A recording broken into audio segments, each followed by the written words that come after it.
Selamat siang Bapak Ibu dosen dan teman-teman yang menonton tayangan ini. Pada kesempatan ini, saya izin untuk mempresentasikan hasil diskusi kami dari kelompok 12 mengenai kelainan pada biosintesis nukleotida. Berikut merupakan daftar nama-nama anggota dari kelompok 12. Biosintesis nukleotida.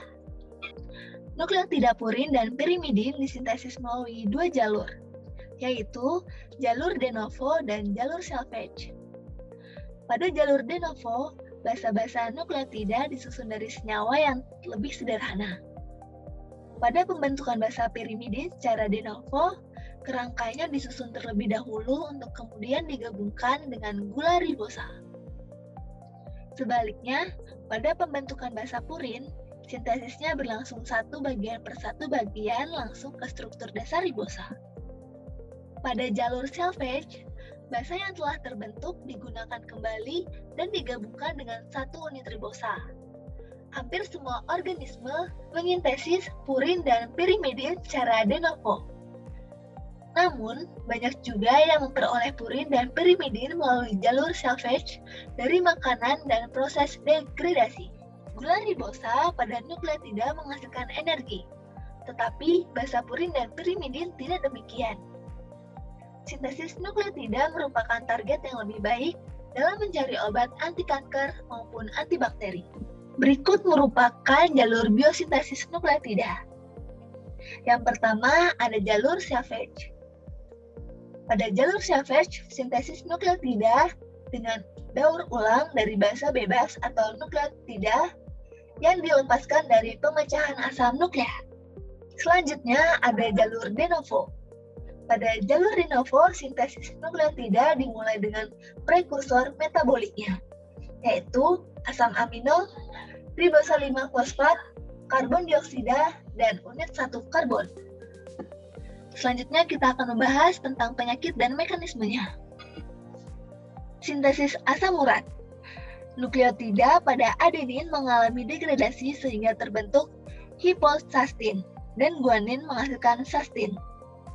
Kedua senyawa yang dihasilkan dioksidasi oleh enzim sustin oksidoreduktase. Keduanya memiliki aktivitas oksidase dan dehidrogenase. Hasil akhir reaksi berupa asam urat. Berikut merupakan sintesis asam urat. Purin adalah protein yang termasuk dalam golongan nukleoprotein. Selain didapatkan dari makanan, purin juga berasal dari penghancuran sel-sel tubuh yang sudah tua. Pembuatan atau sintesis purin juga bisa dilakukan oleh tubuh sendiri dari bahan-bahan seperti karbon dioksida, glutamin, glisin, asam urat, dan asam folfat. Diduga metabolit purin diangkat ke hati langsung mengalami oksidasi menjadi asam urat. Kelebihan asam urat dibuang melalui ginjal dan usus. Manusia mengubah adenosin dan guanosin menjadi asam urat.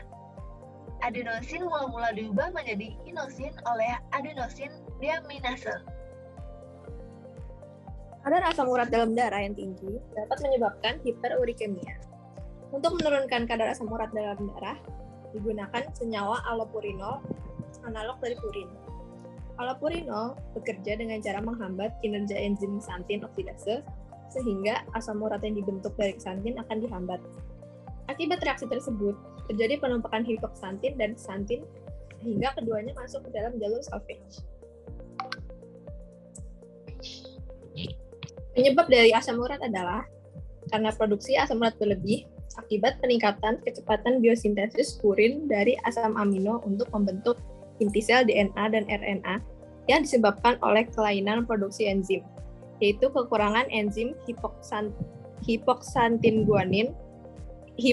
guanin fosforibosil transferase dan kelebihan aktivitas enzim fosforibosil pirofosfatase, sehingga terjadi kelainan metabolisme purin atau inhibitor of purine metabolism.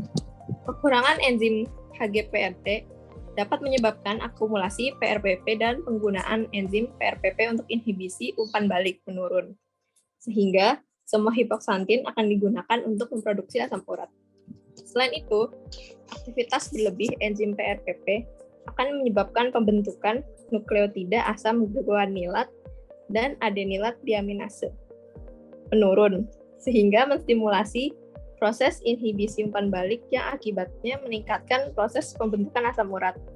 Keadaan ini ditemukan pada mereka yang memiliki kelainan herediter. Intermittent akut porfiria terjadi karena defisiensi parsial uroporfirinogen 1 sintase, diturunkan secara autosomal dominan. Pada penyakit ini, dijumpai ekskresi forfobilinogen dan asam aminolevulenat yang meningkat, menyebabkan urin menjadi berwarna gelap. Porfiria intermittent akut atau AIP adalah gangguan metabolisme langka yang ditandai dengan defisiensi enzim hidroksimethybilane sintase, juga dikenal sebagai porfobilinogen deaminase.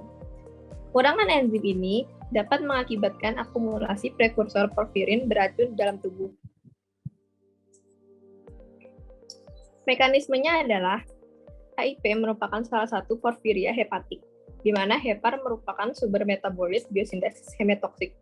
Jalur heme terdiri dari 7 langkah yang terjadi di mitokondria dan sitoplasma.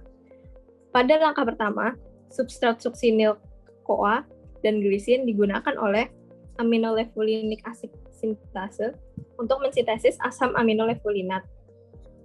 ALA dehidratase kemudian menggunakan ALA untuk membuat porfobilinogen yang kemudian digunakan sebagai substrat oleh PBGD untuk menghasilkan hidroksimetylbilan. Uroporfirinogen 3 kosintesase kemudian menggunakan hidroksimetylbilane untuk mensintesis uroporfirinogen 3. Dekarboksilasi uroporfirinogen 3 kemudian menghasilkan kopropirinogen 3 yang memiliki 3 langkah lanjut di mitokondria untuk akhirnya mensintesis heme.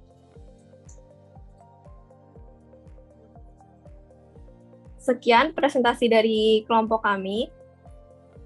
Kurang lebihnya mohon maaf. Wassalamualaikum warahmatullahi wabarakatuh.